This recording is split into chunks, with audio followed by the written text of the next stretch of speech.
Everyone, আশা করি সকলে ভালো আছেন। আমিও ভালো আছি। হ্যাপি নিউ ইয়ার সকলকে, নতুন বছরের শুভেচ্ছা। তবে এই নতুন বছরে আপনারা কোনো বোমাবাজি করবেন না, একদম বলে দিচ্ছি, কোনো বোমাবাজি করবেন না। যাই হোক, এটা আসে মূল কথাই।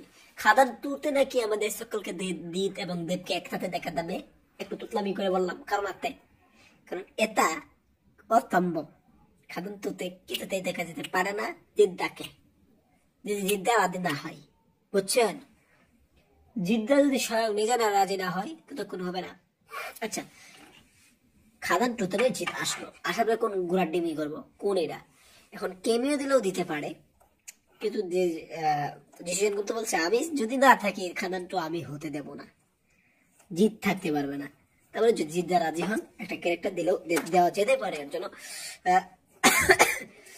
জিত আর দেব এই খাদান টুর মাধ্যমে আসতে পারে। তবে এখানে আমি এর জন্যই কিছু থামবে কিছু লিখে নিই, ডাইরেক্ট খাদান টু দিয়ে জিত দেবকে দিয়ে দিচ্ছি। এতটুকুই বলা ছিল। থ্যাংক ইউ, ধন্যবাদ।